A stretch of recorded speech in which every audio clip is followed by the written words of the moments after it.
Buenas tardes, buenas noches, estimados hermanos, amigos, familia, Dios les bendiga. Sean bienvenidos a este tiempo de compartir, de reflexionar, de meditar en la palabra del Señor.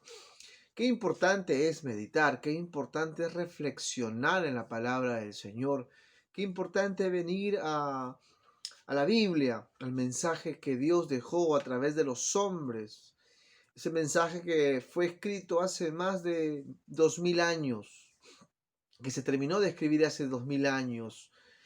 En un tiempo de 1500 se escribió las Santas Escrituras, pero que siguen siendo tan oportunas y tan pertinentes para nosotros en este tiempo. Vamos a meditar en esa palabra del Señor. El día de hoy quiero hablarles de este tema que vine promocionando con el título Lo que te conviene. Lo que te conviene. Eso quiero hablarles el día de hoy. De veras, creo que va a ser de mucha bendición, porque realmente te conviene escuchar lo que en esta tarde voy a hablarte de parte de Dios, de parte de la palabra del Señor. Abre tu Biblia, por favor, allí en Efesios, el capítulo 6, el versículo 1 al versículo 4. Y si lo pueden poner en pantalla, por favor, se los agradeceré mucho a mis hermanos que están ahí en el monitoreo. Efesios capítulo 6, versículo 1 al versículo 4, nos dice de la siguiente manera: Hijos, obedeced en el Señor a sus padres, porque esto es justo. Honra a tu padre y a tu madre, que es el primer mandamiento con promesa, para que te vaya bien y seas de larga vida sobre la tierra. Y ustedes, padres, no provoquen a ira a vuestros hijos, sino criadlo con disciplina y amonestación del Señor. Estamos ya casi terminando esta carta, la carta a los Efesios, escrita por el apóstol Pablo, como venimos diciendo durante estos días o estas semanas, una carta escrita desde la cárcel. Ya Pablo no está empezando su encarcelamiento, Pablo ya está más de la mitad de su encarcelamiento. Pero aún así él escribe, él anima y él motiva a las iglesias. Los teólogos llegan a la conclusión de que esta carta es sin duda la carta que explica la función de la iglesia, lo que la iglesia debe de hacer, del para qué está la iglesia en este mundo, del cómo debe funcionar y cuáles son sus deberes como un organismo vivo, porque habla del matrimonio, habla de la familia, habla de los hijos, habla de la iglesia en sí como ejemplo, como modelo en este mundo. De eso habla esta carta a los Efesios. Y Dios le habló a los Efesios a través del apóstol Pablo. Y creo yo que nos sigue hablando también en este tiempo a nosotros. Una de las cosas que el cristiano debe de hacer es aplicar los principios bíblicos que encuentra en la palabra del Señor para su vida. Y decirle al Señor que esa palabra se encarne en nuestras vidas, que esa palabra, que yo pueda cumplir esa palabra en mi vida, en mi familia, en la iglesia, en mi trabajo, en mis relaciones amicales. Nosotros debemos leer la palabra, debemos vivir la palabra, debemos orar la palabra, diciéndole al Señor en primera persona: Señor, yo quiero ser parte de esta palabra, yo necesito que esta palabra se cumpla en mi vida, que tu palabra se cumpla en mi vida. En esta tarde quiero hablarle de este tema, lo que te conviene. Y lo primero que nos conviene, o lo primero que te conviene, es la obediencia. ¿Por qué? La obediencia. Y la obediencia comienza en casa. Dice el versículo 1: Hijos, obedezcan, obedeced en el Señor a vuestros padres. El deber máximo, el deber por excelencia que los hijos deben de cumplir con sus padres es la obediencia. La obediencia te conviene. Si puedes decir ahí en tu casa: la obediencia me conviene. La obediencia te conviene, porque este mandamiento era un mandamiento de la ley de Dios, era parte de los 10 mandamientos o del decálogo de los mandamientos escritos por Moisés, ¿sí? Dados Dios en el tiempo de Moisés. Era el cuarto mandamiento que está escrito en Éxodo, el capítulo 20, el versículo 12, que decía: honra a tu padre y a tu madre para que tus días se alarguen en la tierra que Jehová tu Dios te da. Honrar tiene que ver con obedecer también, que lo diré un poquito más adelante. Casi en todas las culturas milenarias se enseñaba este principio. El judaísmo lo tenía como parte de su decálogo de los 10 mandamientos. El cristianismo, en este caso con Pablo, lo toma también como principio a seguir, porque los hijos deben obedecer a sus padres. Pablo, ¿qué le dice a los hijos? Hijos, obedezcan y respeten a sus padres. Dice que es el primer mandamiento que un hijo aprendía de memoria en el judaísmo. Para Pablo, respetar no es solamente de labios para afuera. La verdadera manera de honrar o de obedecer a los padres es no darles disgustos, es no hacerlos enojar, sino que cada vez que un papá o una mamá ordenaba algo, los hijos tenían que obedecer. La obediencia se aprende en casa y son los padres los que deben, o son ellos los quienes deben enseñar este mandamiento y modelar una vida de obediencia. Los padres deben de obedecer a sus autoridades, y si los padres tienen vivo a sus padres, tienen que obedecerlos manteniéndolos también.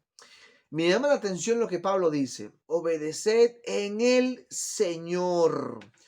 Él agrega la obediencia y le agrega diciendo en el Señor. ¿Qué significa esto? Significa que la obediencia tiene el respaldo de Dios, que es agradable a Dios, que es agradable a los ojos de Dios. Hijos, obedeced en el Señor. Esto también implica que los hijos de padres cristianos o los hijos que son cristianos deberían de tener por excelencia la obediencia, porque estaban en Cristo, estaban con Cristo. Entonces, número 1, la obediencia te conviene.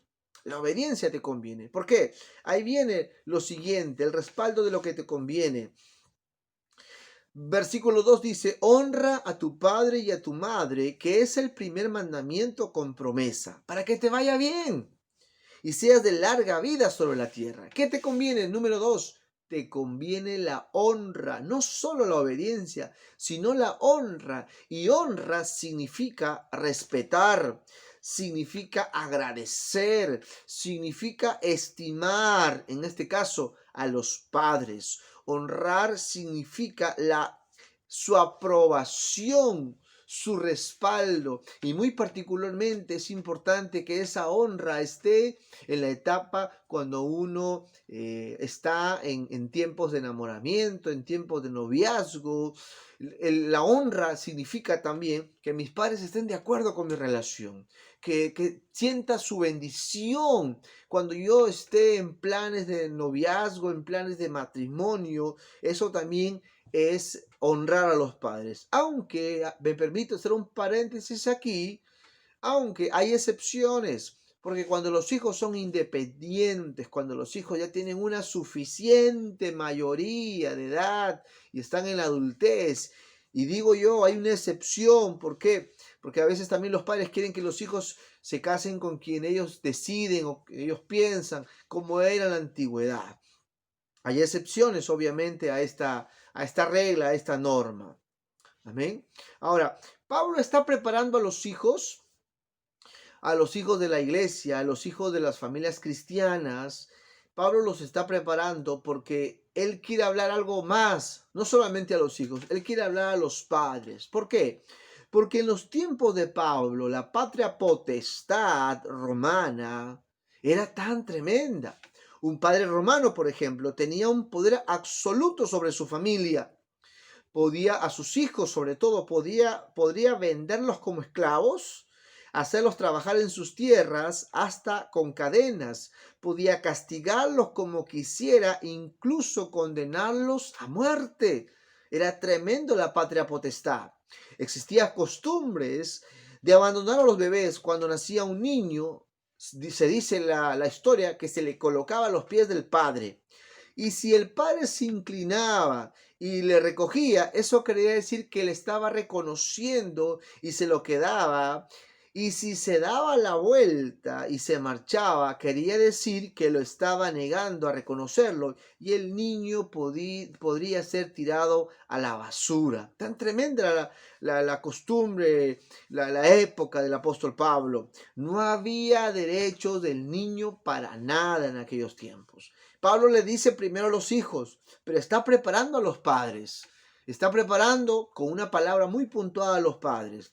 Hay una carta de aquellos tiempos que se encontró, la arqueología ha encontrado unas cartas, una carta de un tal llamado Hilario a su esposa Aris en el tiempo de la época romana, y él escribe, es una carta, diríamos, secular que se encontró de la época, y él escribía, le decía, Hilario a su mujer Aris, saludos muy cordiales, también para mis queridos Vero y Apolinario.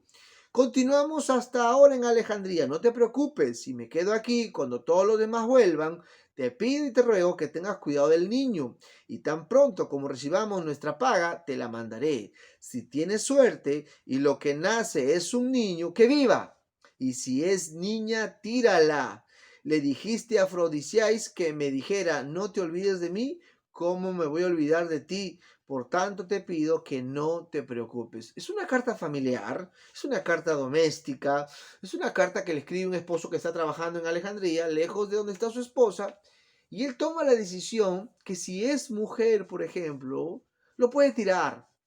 De tal manera era la patria potestad de los romanos. El gobierno romano cuenta la historia que llegó a promulgar una ley que decía que los hijos no deseados se podían dejar, se les podía quedar, si quiere se los quedaba el padre, o si quiere se los dejaba en un lugar y ahí la gente los recogía para venderlos como esclavos o para dedicarlos a la prostitución. Tremendo era el imperio romano. La civilización antigua era una civilización muy despiadada, con los niños enfermos o los niños deformes. Seneca, un filósofo, él dice, matamos a un toro, ahorcamos a un perro rabioso y a los niños que nacieron débiles o deformes los ahogamos. Miren qué tal forma de ver a los niños en aquellos tiempos. Qué tremendo eran los niños. Pero gracias a Dios que los consejos del apóstol Pablo, primero hablándole a los hijos y segundo hablándole a los padres, porque ya en el versículo 4 Pablo va muy directo y muy puntual. Como dije en otras ocasiones, Pablo es muy directo. Perdón, Pablo salta años luz, salta siglos de siglos. O sea, Pablo salta este tiempo donde ya existen los derechos de los niños. Y él habla como si estuviera en este tiempo realmente. Y era revolucionario hablar lo que Pablo está diciendo en aquellos tiempos.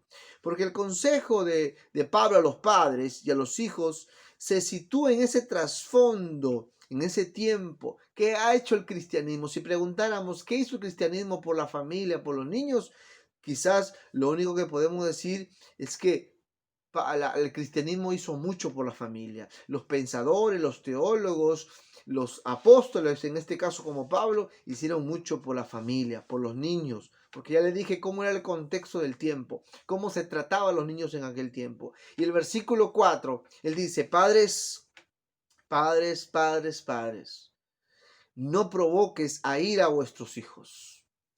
No le provoquen a ira, no le provoquen resentimiento, no le provoquen a ira. Sino dice, criadlos en disciplina y amonestación del Señor. ¿Qué les conviene a los padres? A los padres nos conviene criar bien a nuestros hijos. A los padres les conviene criar bien a los hijos. Y hay tres maneras de ser injustos con los hijos, haciendo un análisis en el tiempo. Número uno, provocar ira a los hijos. Número uno, ¿cómo les provocáramos a ira? Número uno, creer que el tiempo de ahora es el mismo tiempo en que nosotros cuando fuimos hijos o cómo nos criaron nuestros padres es el mismo de ahora que el de antes. Creer o querer criarlos como fuimos criados nosotros es el mismo que se puede criar ahora, es provocarlos a ira. Hay papás que dicen, a mí mi padre me crió así. Dice que una niña le dijo a su papá, papá, pero tú no eres tu papá, tú eres mi papá. Y tú no estás en los años 60 o 70, tú estás en los años 2000. Es otra época diferente. Criar a los hijos pensando, creyendo que estamos en la época antigua, eso es provocarlos a ira. Segundo, ¿cómo se provoca a ir a los hijos? Ejerciendo tal control, ejerciendo un control absoluto en la toma de sus decisiones.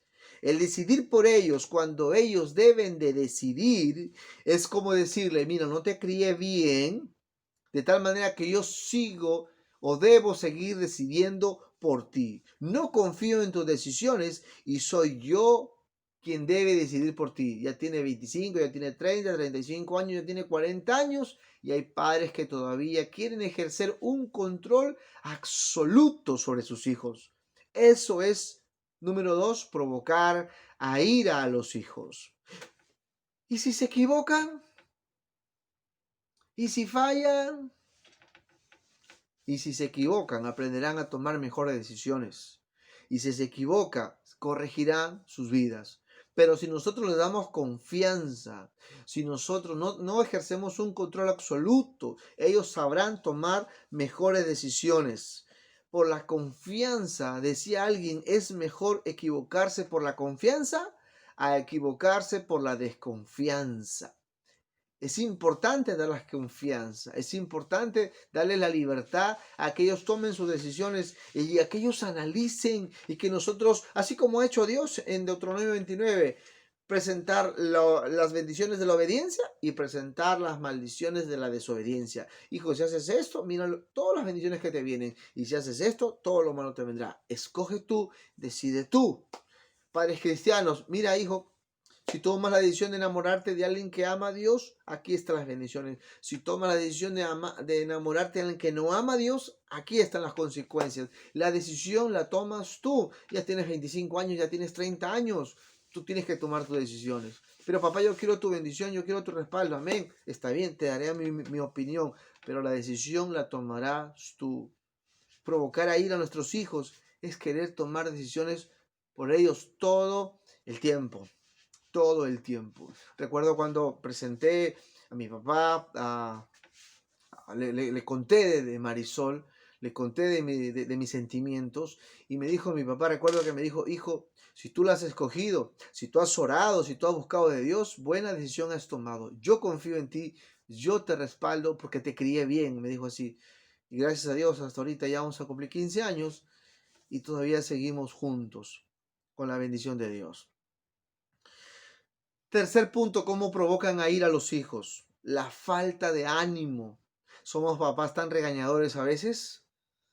Regañamos y regañamos y no animamos a los hijos. El padre de Martín Lutero era muy estricto con Lutero, hasta el punto de la crueldad. Y siempre lo regañaba cuando se equivocaba, pero nunca lo animaba. ¿Cómo provocamos a ir a nuestros hijos cuando no los animamos? El gran pintor Benjamin Weiss, él cuenta cómo llegó a ser un gran pintor.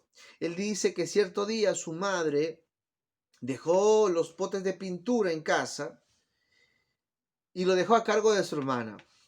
Y Benjamin Weiss, cuando era un niño, comenzó a dibujar a su hermana, comenzó a dibujarle la cara y lo dibujó tan bien, pero a la vez como había dibujado y había sacado de los potes de pintura la pintura, derramó y los papeles se ensució mucho, pero en medio estaba el dibujo de su hermana. Y cuando la mamá llega a ver y ve todo el tiradero de pintura por todos lados, ella no dijo nada, no se enojó, no lo trató mal, no lo regañó, pero en medio de todo eso vio la carita de su hija, de su hermana Sally, de la hermana de Benjamin Weiss, y dijo, aquí está Sally, y tomó esa pintura de su hija y le dio un beso.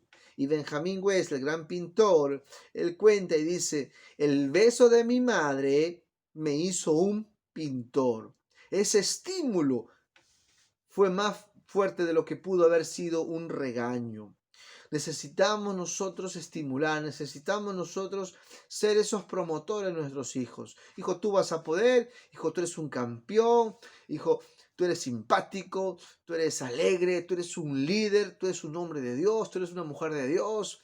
Tenemos que animarlos y tenemos que alentarlos. Yo me he sorprendido con papás que sus hijos están en la adolescencia y toman la decisión de bautizarse y los desaniman. No, hijo, no te bautices. ¿Y qué pasa si fallas? ¿Y qué pasa si te equivocas? ¿Y qué pasa si retrocedes? Mejor no te bautices.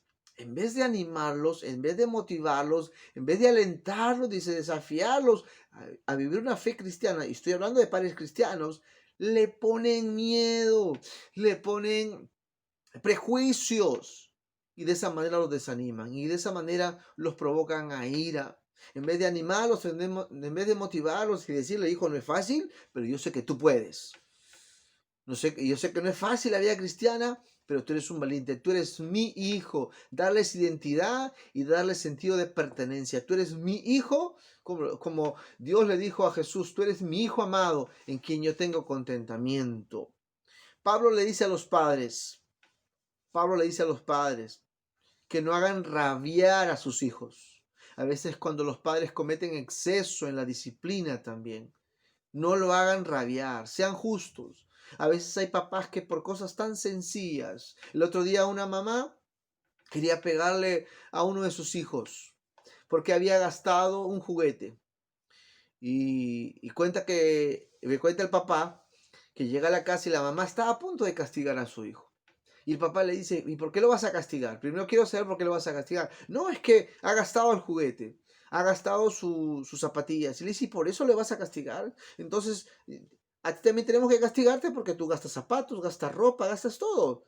Las cosas se gastan, porque se usan. No lo vas a castigar por eso. Y a veces castigarlos sin ninguna razón, disciplinarlos sin ninguna razón, por cosas de la vida, por cosas que se gastan, es provocar a ir a los hijos. Pablo comprendía que los hijos deben honrar a los padres, es el primer mandamiento con promesa, pero que los padres no deben desanimar ni provocar a ir a los hijos. Pablo también es muy puntual. Y algo muy particular que dicen los teólogos, los comentaristas, es que él se dirige a los padres, y un teólogo llamado Bengel, él dice que esa palabra está dirigida a los padres, particularmente a los hombres que no han sido criados en amor, los hombres que se provocan a ira porque se cree que las mamás tienen tanto amor porque han tenido al hijo en su vientre, pero los papás muchas veces se dejan llevar por la ira y lanzan rápido el castigo físico. Y Pablo le dice, padres, hablando del papá en particular, tengan cuidado en desatar su ira con los hijos porque los pueden lastimar. Cuenta una historia muy triste de un papá que se había comprado su carro y el niño de 3 añitos entra al carro nuevo, comienza a agarrar una tijera y comienza a chancar los asientos nuevos del carro nuevo. El que está jugando y comienza a chancar y el papá llega y ve el carro nuevo y el papá lo ha castigado de tal manera, lo ha golpeado de tal manera las manos de su hijo de 3 años de edad que lo ha triturado, ha demolido sus manitos tan débiles de 3 años. Y cuenta esta historia tan triste que tuvieron que llevarlo al hospital y los médicos no pudieron hacer otra cosa que amputarle las manos. El niño, después que reacciona a los días, el papá se va al hospital arrepentido y el niño dice, papá, no voy a volver a agarrar tu carro, no voy a volver a malograr tus asientos, pero papá, devuélveme mis manos, le dice. Por favor, dame mis manos. El niño no entendía lo que pasaba.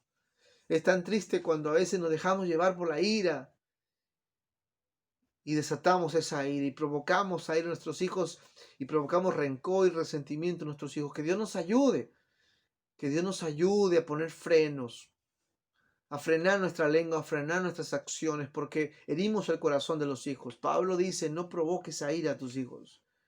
Y cuarto punto, cómo provocamos a ira a nuestros hijos cuando tratamos mal a la esposa, cuando hablamos a sus espaldas a la esposa, cuando estamos poniendo en contra y le decimos tu mamá esto, tu mamá lo otro, tu papá esto, tu papá el otro.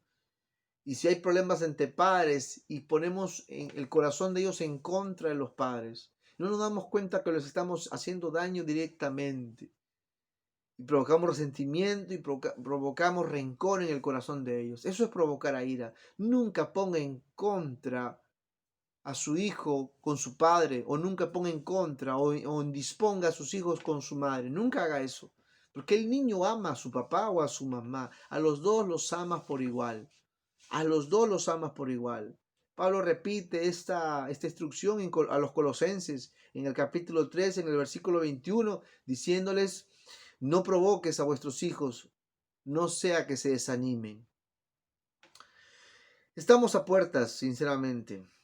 Estamos a puertas de una fiestas navideñas. Estamos a puertas de empezar unas fiestas navideñas, unas fiestas tan hermosas como es la Navidad. Pero quizás, digo yo, quizás como decía el otro día nuestro obispo Vidal y otros líderes, quizás estas fiestas sean una de las fiestas más tristes que el mundo va a pasar, que las familias van a pasar. Porque lamentablemente muchas familias han perdido a sus familiares. Muchas familias han perdido a sus padres, a sus hijos. Y quizás esta fecha la van a pasar muy triste. Perdieron a sus padres, perdieron a sus hijos, a sus hermanos, por el tema del COVID que todos sabemos. Y nosotros tenemos que dar una palabra de consuelo, de aliento, frente a estas circunstancias que muchas familias les va a tocar vivir. Otras familias, consecuencia de la pandemia, reflexionaron, meditaron en su situación. Muchos matrimonios que estaban quizás a punto de divorciarse fueron tan sabios en este contexto, en estas circunstancias, que se reconciliaron y se perdonaron. Porque entendieron que la vida es tan así, como dice el Salmo 103, es como la flor del campo, sinceramente. Un día eres y otro día ya no eres. Pero lamentablemente y tristemente muchas familias todavía aún siguen como si nada hubiera pasado. Como no les tocó el COVID, están tranquilos. Y no reflexionan, y no meditan, y no analizan. Y lo peor es que no aprenden de la lección.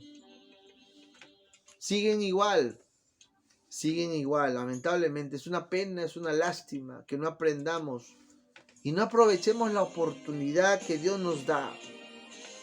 ¿Qué nos conviene? ¿Qué nos conviene? Nos conviene que obedezcamos, nos conviene honrar, nos conviene criar bien a nuestros hijos, nos conviene ser agradecidos, nos conviene perdonar, nos conviene eso. No nos conviene el rencor, la ira, el resentimiento. No nos conviene para nada, porque eso hace daño a la familia, hace daño a los hijos. Los que estamos con vida, en los que estamos, de repente llegamos a estas fiestas, si Dios no nos permite que nos pase nada. Yo les quiero decir algo en esta tarde: vivamos agradecidos. Vivamos agradecidos con Dios a cada instante. Vivamos agradecidos a Dios en cada momento de su vida. Viva agradecido con Dios en cada momento de su vida. No permita que un día pase por pasar sin que usted agradezca a Dios por la vida que tiene. Sin que usted agradezca a Dios por los hijos que tiene, por la familia que tiene, por la esposa que tiene. No deje de agradecer a Dios. No deje de agradecer el disfrutar, el estar sano, el de llegar a casa y abrazar a sus hijos, abrazar a su esposa, a su esposo, el que tenga un plato de comida. Nos conviene ser agradecidos. No des por sentado de que la vida la tienes comprada. No des por sentado de que te mereces estar vivo por las obras que hayas hecho. No es que te hayas ganado el derecho a vivir. Si estamos con vida, si hoy podemos disfrutar todavía de la familia, es gracias a la misericordia de Dios. Y no es que sea una frase trillada o sea una frase que bueno, que hay que decirla por decir. No, hay que impregnarla en el corazón. Y sinceramente decirle, Señor, gracias. Gracias, gracias, Señor, por la familia que tengo. Gracias por mi esposa, Señor. Gracias por mi esposo. Gracias por mis hijos. Ya no vale de nada llorar después de la muerte, si no aprovechaste la vida.